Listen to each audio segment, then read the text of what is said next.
से कहना है। पहले के दादा भी नहीं आलो, पहले के बिरहा गावे वाले दादा लोग जब काने पर हाथ लगाई के लोग बिरहा गाओ तई में भाई कनवा में उंगली डाल तक क्लियर ना निकले। चौकर लो तो 2-4 किलोमीटर सुना। आजकल इतना बड़ा मशीन बा लेकिन शायद 4-5 किलोमीटर आवाज तो नहीं जाता। गाड़ी घोड़ा ज्यादा हो गया। आज हमन के 4 व्हीलर से बिरहा गावे आवा तनी दादा लोग मर्दानी कुर्ता कनवा पर रख ले आ मोटकी लठिया खूब तेल लोग लगावा।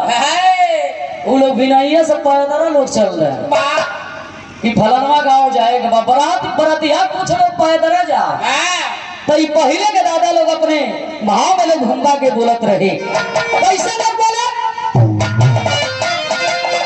कि हरे भगत के भावनाओं को सदा भगवान ने देखा और कमल की जड़ में खिलता है सदा इंसान ने देखा। अरे लगाओ ध्यान भगती में अरे मुक्ति को पाना है। मिलाओ फूल हृदय में अगर जन्नत को जाना है।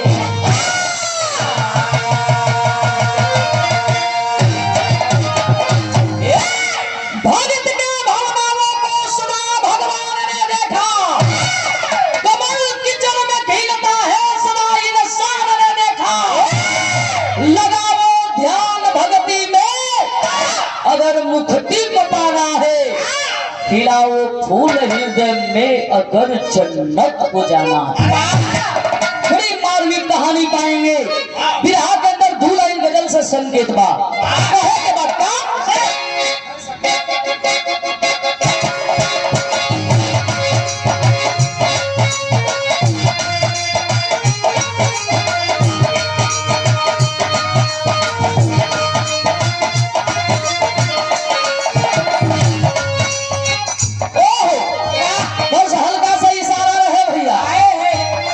इशारा से काम चलावे के बाद समय नहीं थे जब पहले टाक नहीं बा वो लाइन में कहे के बात का हो इतना पुरान फिल्म के गजल हो। बड़ी पुरानका फिल्म के गजल बा कहे के बात का वो सारे सीने यह बतिया ना वो सारे सितारे गीले भुला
वृंदावन मथुरा के बीच में एगो गांव बा बिंदौती। वहाँ हर एक जाति के लोग हैं, हर एक बिरादरी के लोग बा, हर एक कष्ट के लोग बा। लेकिन वहाँ के लोग भगवान के मनवा नहीं करे। लोग कहे ये धरती पर भगवान नहीं बड़ा, ये धरती पर भगवान नहीं है, कर्म ही प्रधान है, कर्म ही प्रधान है। कर्म करेंगे तो 2 रोटी खाने का मिलेगा और नहीं कर्म करेंगे तो नहीं मिलेगा। इस धरती पर देवी देवता नहीं खा, ये धरती पर देवी देवता नहीं बना, भगवान नहीं बना। वही गौवा का रहे वाला बिंदु जात के कुम्हार जे के लोग प्रजापति को हेला। बिंदु कुम्हार मूर्तिकार रहा, मूर्तिकार रहा। यहाँ तक बिंदु के धर्म पत्नी सुशीला बवरिया भी भगवान के नहीं मानत, भगवान के नहीं माने। अपने मलिकवा अपने मर्दा अपने मन से धुआ के डांटे कि तू तो पागल हवा, तू तो पौरा हवा, तोहरे बुद्धि नहीं बा, तू ओकर पूजा करेला, तू ओके मानेला। अरे वो चोर है, वो चीर चोर है, वो माखन चोर है, वो छलिया है, ओकर तू पूजा करेला, पैसा लेला। आप माननीय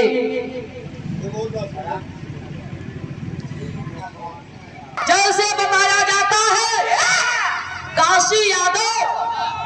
काशी यादव यही के जाति रहना, लेकिन पूजा पाठ कैला तो काशीदास बाबा के नाम पर पूजल गईला। बतावल गईल एगो यही जेके लोग बतावेला जौन शंकर जी के जाकर पिंडिया पर 10 लाठी मारे ना बैजू, जौने के लोग कहेला बैजू वही। जब तक जाके शंकर भगवान के पिंडिया पर 10 लाठी मारे नहीं तब तक ओकरे पेटे के खाना पचबा ना करे। लेकिन बाहर बैजू वही बैज धाम नाम से पूजे गए। बिंदु कुम्हार मूर्तिया का बनावे, लेकिन ध्यान एकदम भगवान के धैया पर टिकल रहा।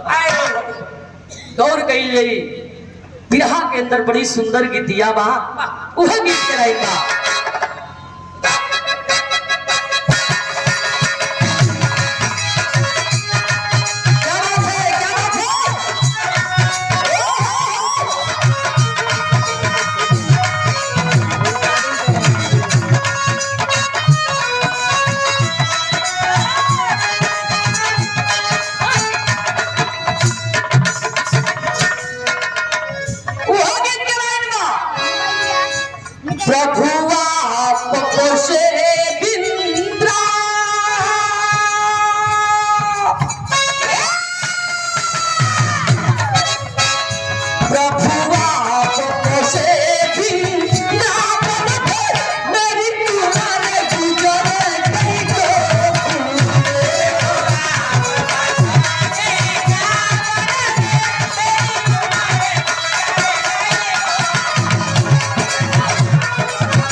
भाव में गौर करेंगे, कवि जी अपने कलम से बड़ी ऊंची लाइन को लिखते हैं।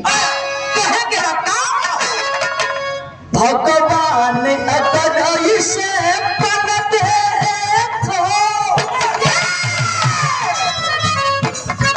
भगवान अगर इसे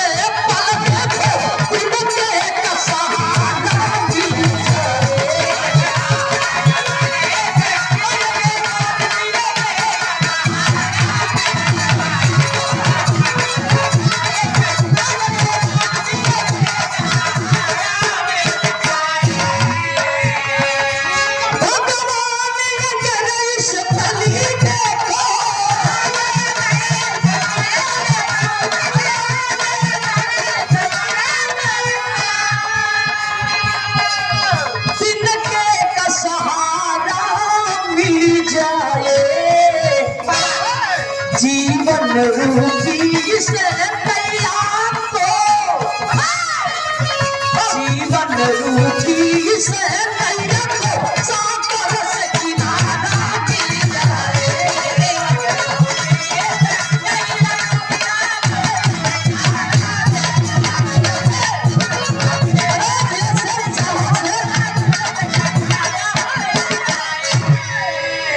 भगवान ने अगर इस पल देखो तिनके का सहारा मिल जाए, जीवन रूपी इस नैया को सागर से किनारा मिल जाए।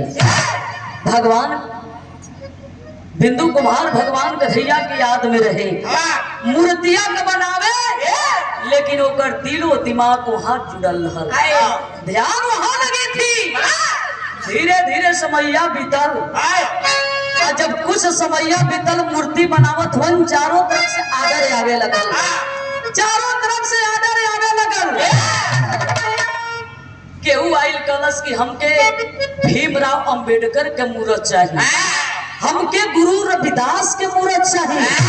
केहू आइल कला हमके हनुमान जी का मूर्त चाहिए, हमके काशीदास बाबा के मूर्त चाहिए। चारों तरफ से आदर आवे लगल, जब आर्डर आवे लगे भैया हो, उस समय की नतीजा आप लोग पाएंगे। विरहा के अंदर बड़ी सुघर की दिया लगल।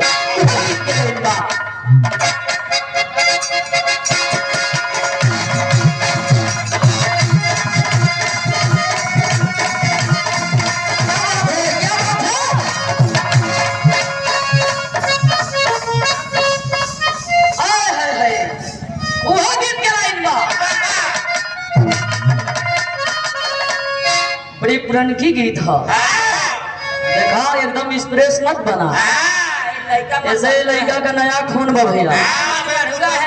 आई लड़का अपने दादा का चढ़ी बैठा ना दामाद है, अकल्ला बा। वो गीत के लाइन बा, छलिया का फेस बनाए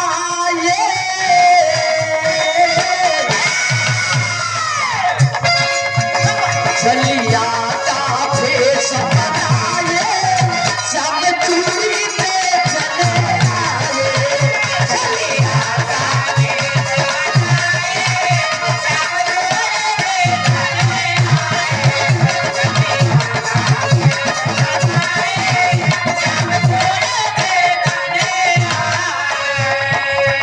भक्ति में भाव लगा के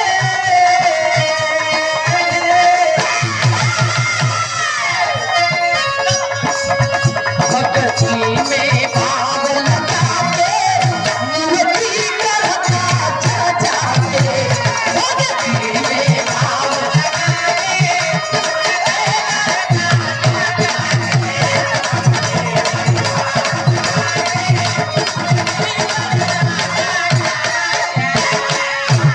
गौर करेंगे। बिंदु कुम्हार मूर्तियां के बनावे लेकिन ध्यानमा दिमकवा भगवान कन्हैया के ऊपर टिकल रहल। जब चारों तरफ से आदर आवे लगल, एक रोज बीतल, 2 रोज बीतल, 10 रोज बीतल, लोग आइल कलश की है ए बिंदु कुम्हार, हमार भीमराव वाला अम्बेडकर वाला मूर्तिया तैयार बा, भीमराव अम्बेडकर वाला मूर्तिया तैयार बा। वो कहला कि बिंदु कुमार कहला है भाई, वो तो हम 10 दिन पहले ही बना के तैयार कर देली। लोग कहल बा कहाँ, तो जाइए शोरूम में देखिए। केहू आइल कलश कि हमार गुरु रविदास वाला मूर्त तैयार बा, कहला वो तो 15 दिन पहले ही बना देली। कहला लोग बा कहाँ, तो जाइए शोरूम में। धीरे धीरे बारी बारी 2-4 लोग शोरूम में गए, शोरूम में देखे के मिलल भगवान कन्हैया के मूर्त के सिवा, भगवान कृष्ण के मूर्त के सिवा किसी का मूर्ति नहीं दिखाई दे रही है। लोग वापस लौट के आयल कलश है बिंदु, है बिंदु, सबके तू चुतिया समझ ले हवा, सबके तू मूर्ख समझा था। तोरे शोरूम में खाली भगवान कृष्ण का मूर्त है, अथवा उनके सिवा केहू के मूर्ति नहीं खे, सबके मूर्ख समझ ले बड़ा, सबके तू चुतिया बनावत हवा। बिंदु कुमार अगनैया में मटिया का मूर्तिया बनावत हुआ, मूर्तिया छोड़ना पूरे हथवा में मिट्टिया लगल है। अब पूरे हथवा में मिट्टिया लगले पोता तो एकदम पूरे हाथ काछल वही शोरूमवा में गईला, जाके कहला कि केकरा का भीमराव अंबेडकर के मूर्त चाहत रहे, केकरा गुरु रविदास के मूर्त चाहत रहे, केकरा हनुमान जी के मूर्त चाहत रहे, केकरा बाबा काशीदास के मूर्त चाहत रहे। गौर करेंगे, जिस मिट्टी पर हाथ को रखते थे उसी का मूर्त हो जा रहा था। अरे बाप रे बाप, चर्चा हो गई, चर्चा हो गई कि बाहर बिंदु कुमार, जिस मिट्टी पर तू हाथ को रख रहा है उसी का मूर्त हो जा रहा है। क्या तेरा लीला है, क्या तेरा चमत्कार है। धीरे धीरे दिनवा बीतल, बिंदु कुमार के धर्म पत्नी सुशीला बवरिया कहलस कि ये सैया आज तो हके मूर्त ही नहीं खे बनावे के।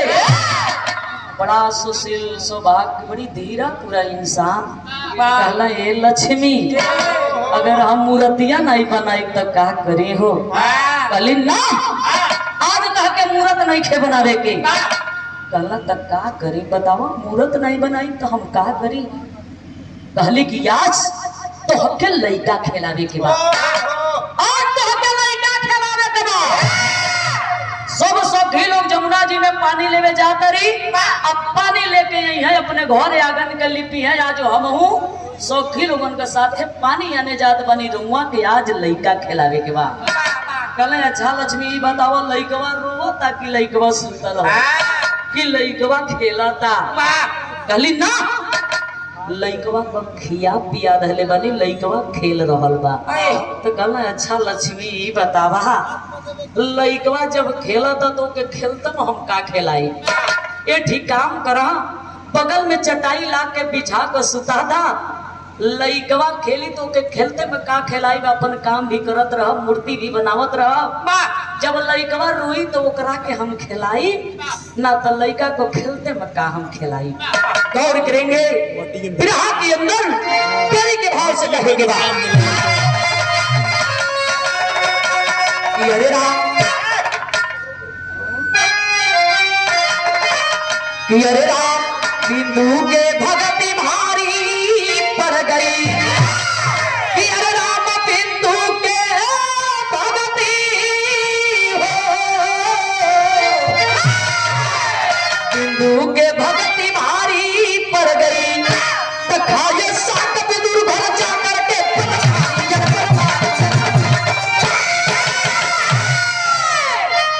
बिंदु के भगती भारी पड़ गई, खाए साग बिदुर घर जा करके बनवारी, बिंदु के भगती भारी पड़ गई। कि अरे बिंदु के पत्नी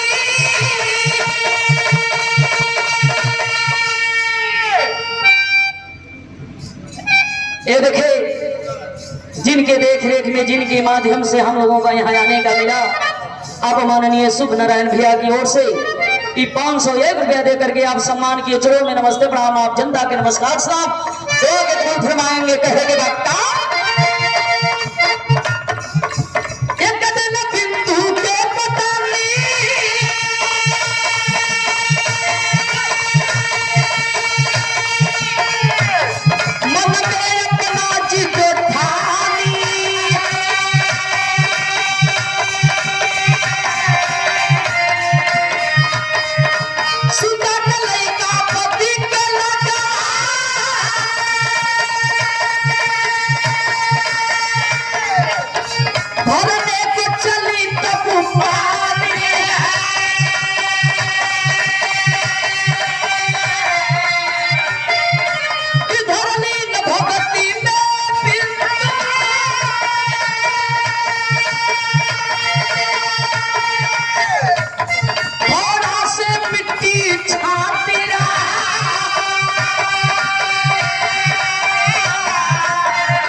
गजब हो गया।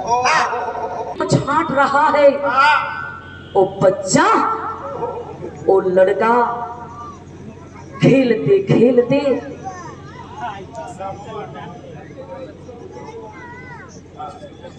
तार नाव का बात कबड्डी नाइन ये हमार बड़का भैया हुआ, हमार नाम सुन के इतना तेजी महिला गिर गई, थोड़ा बहुत चोट भी लग गई था। खोल ले बाड़ा भैया की ओर से 101 रुपया देकर के सम्मान चरणों में नमस्ते प्राप्त। पैसा दे देने में ए देखे रामलला की ओर से 101 रुपया से पुरस्कार, हमारे तरफ से शुभ आशीर्वाद, माता रानी से कामना, भगवान कन्हैया से कामना कि पढ़ लिख के अपने जिंदगी में खूब तरक्की करें। गौर करेंगे वो लड़का, वो बच्चा खेलते खेलते उस गड्ढे में गिर गया, उस गड्ढे में गिर गया। अपने लड़के को हजारों टुकड़ा बिंदु कुम्हार काट डाला, हजारों टुकड़ा काट डाला। कुछ पता नहीं है, कुछ पता नहीं है, दिलो दिमाग ध्यान तो भगवान कन्हैया पर टिकी हुई है, भक्ति में लीन है। फावड़ा को चला रहा है, कुदार को चला रहा है। बच्चा खेलते खेलते उस गड्ढे में गिर गया, अपने लाल को हजारों टुकड़ा काट डाला। कुछ पता नहीं है, कुछ पता नहीं है। नजर तो वहां टिकी हुई है, सांवली सूरत, मोहनी मूरत भगवान कृष्ण के पास, भगवान कन्हैया के पास। अपने फोड़ा से अपने कलेजे के टुकड़ों को हजारों टुकड़ा काट डाला। कुछ पता नहीं थे।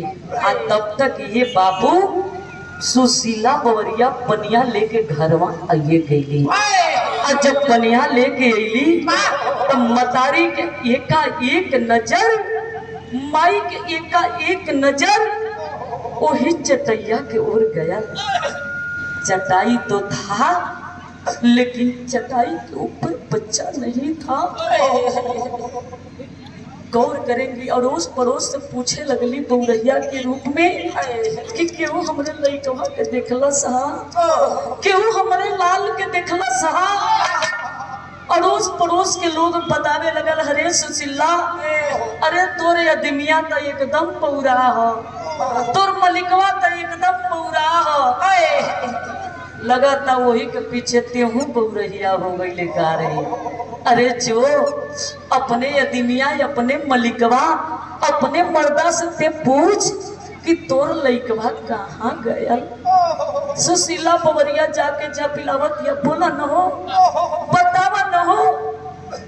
यही चटैया पर लाल का हम सुतौले रहली, हमार बबुआ कहाँ गया, हमार लाल कहाँ गया। तब तक ये बाबू लोग बतावेला मतारी की ममता अच्छी बोले। तब तक सुशीला बवरिया की एका एक नजरिया वही गढ़वा की ओर गया। जब गड्ढा की ओर गया, गड्ढा के पानी, गड्ढा के मिट्टी खून से लाल। जब लाल दिखलस जैसे काटल पेड़वा जमीनिया पर धम दे गिरेला, वैसे सुशीला बवरिया जमीनिया पर धमाक दे गिरल। और वो गढ़वा में से मसुइया के लोतरवा निकाल के अपनी अचरवा में रखे एक ठोपतिया कहे। का कहे ए बाबू, बिरहा के अंदर अल्लाह की भाव से लेला।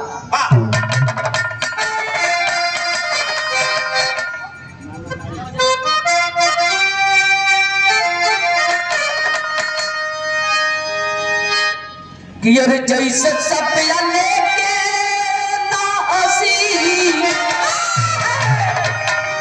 कि अरे जैसे सपया लेके ना हंसी, घूमते दबा के भैया। बतावल गई सुशीला बवरिया मसुइया के लोथड़वा लेके अचरवा में रखे। एक के ठोपतिया कहे, और पतिया का कहे, कहे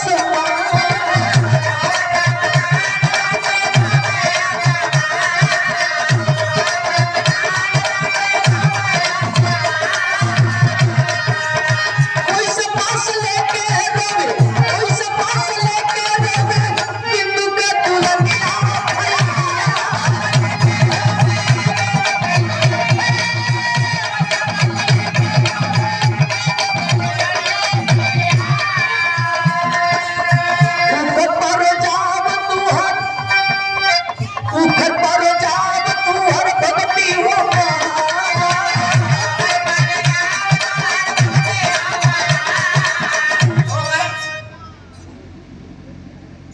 ये देखिए शुभ नारायण यादव जी हमारे बड़का भैया की ओर से बहुत रुपया दे करके सम्मान किए। चलो में नमस्ते प्रणाम आप जनता के नमस्कार सलाम।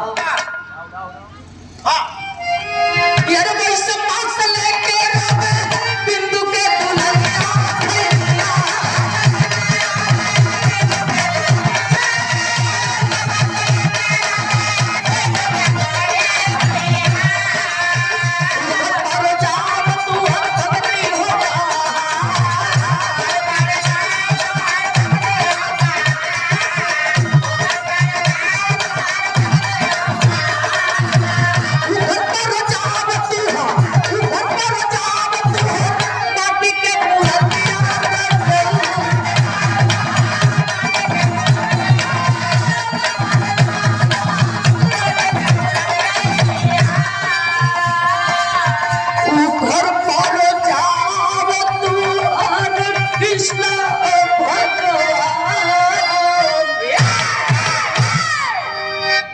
गढ़वा में से मसूरिया के लोथड़वा निकाल के अपने अचरवा में रखे। आई है बतिया कहे कि उखर परो जाओ तुहर माटी के मूर्तिया रजऊ, उखर परो जाओ तुहर कृष्ण भगवान, उखर परो जाओ तुहर माटी के मूर्तिया रजऊ, उखर परो जाओ तुहर भक्ति हो महान। गौर करेंगे बिंदु कुमार अगनैया में मटिया तो मूर्तिया बनावत वन, पूरे हाथ में मिट्टी लगा है, मटिया हथवा में लगले हथवा के जोड़ी ले कहले काम मालिक, काम मालिक हमार देहनवा तो तोहरे पर न टिकल रहा, हमार नजरिया तो तोहरे पर न टिकल रहा। ये कहू बेर बता दिले होता कि अरे बिंदु तोरे हथवा से तोर करिजवा के टुकड़वा कटता ते अपन फौड़वा चलौल का हम रोक ले होती ना, शायद हमार लाल हमार बबुआ बच गए हो। ये कहू बेर ना बतौली। आज मेरी धर्म पत्नी सुशीला, आज मेरी धर्म पत्नी सुशीला बवरिया आपको गाली दे रही है ना, आपको गाली पक रही है ना। का भगवान का कन्हैया ये कहू बेर ना बतौला हो कि बिंदु तोरे हथवा से तोरे लड़िकवा कटता, हम फौड़वा रोक ले होती ना तो हमार बबुआ बच गए हो।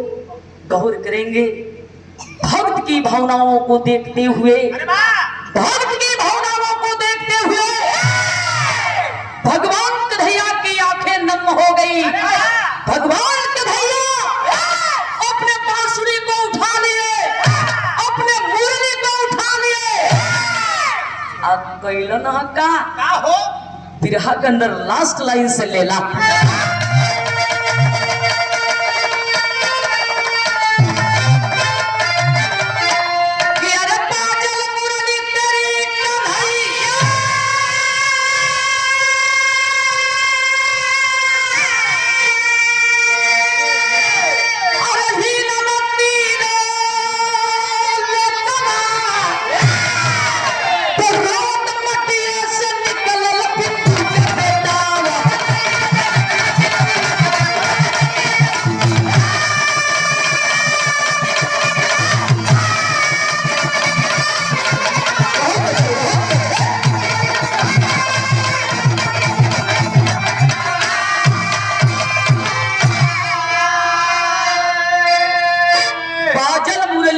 कन्हैया हिलल तीनों लोकवा रोवत मटिये से निकलल बिंदु के बेटवा।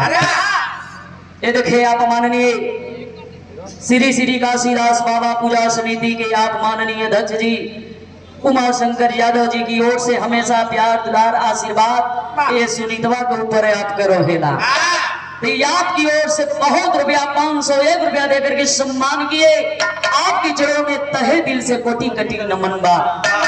तो आप लोगन ई लास्ट लाइन में कहे के बाप बाजल मुरली तेरी कन्हैया हिलल तीनों लोकवा तो रोवत मटिए से निकलल बिंदु के बेटवा कि अरे मटिए समाई कि अरे मटिए समाई झटली हली निकाल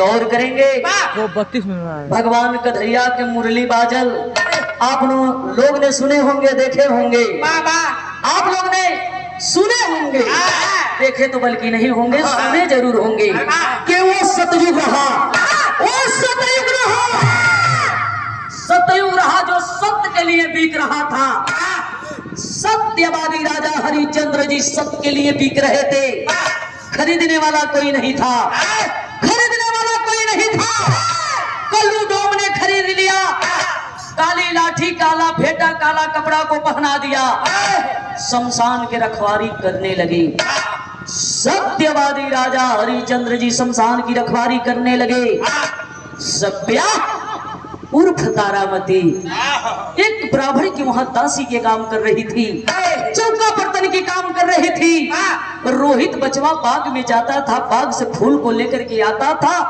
उसी ब्राह्मण परिवार को वहां देता था संजोग ही रहा एक रोज ने रोहित को नाग डस लिया सभ्या उर्फ तारामती अपने बेटा की लाश कंधे पर रखती है उसी शमशान घाट पर लेकर के जाती है जहां शमशान की रखवारी सत्यवादी राजा हरिश्चंद्र जी कर रहे थे लाश को चिता को सजा देती है लाश जलाने की पारी आती है तो सत्यवादी राजा हरिश्चंद्र जी डांट देते हैं कि ये सत्या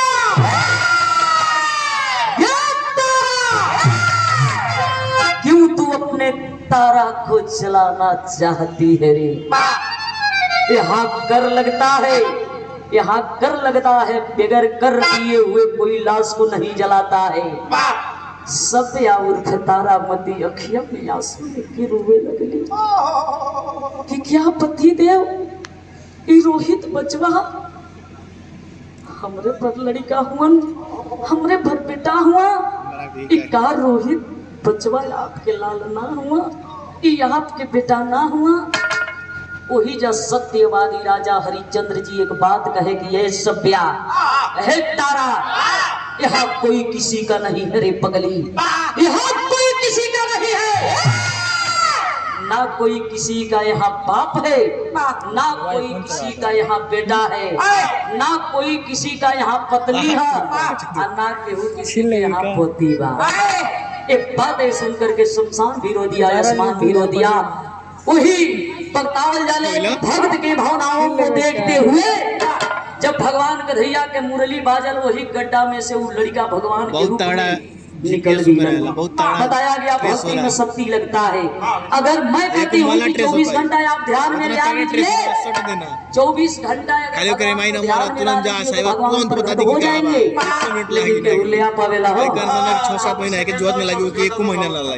जे वो लोग हथवा के जोड़ी तो कही कि पटीदारवा मेड़वा छाटता तो फलानवा के 4 लाख रहले बने वो दे कि ना दे भाग गइल आई कि ना आई बेटुआ विदेश कमाए गइल बा पैसा खाली तो क्या के देता ओकर खाता में भेजा त कहां से भगवान आई हां कैसे लोग जब तक ध्यान ना लगाई भगवान प्रकट ना हुई हम लेकिन हम कहिला अगर ध्यान में ला लीजिए तो भगवान प्रकट हो जाएंगे काशीदास बाबा प्रकट हो जाते हैं लेकिन जब ध्यान लगई बात तो भक्ति में शक्ति होला लेकिन कहे के बात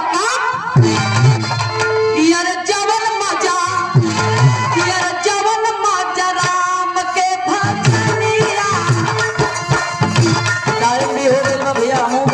बजे वो कार्यक्रम में थोड़ी बाजार के पकड़े के बाद ऐसे कि 2-3 बार फोन आ गए मैडम 7 बजे चालू कर दे के बाद हम कहली भैया हम निकलत बानी तो कहे के बाद का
आदेश मिले शुभ नारायण भैया आप माननीय मुख्य अतिथि आप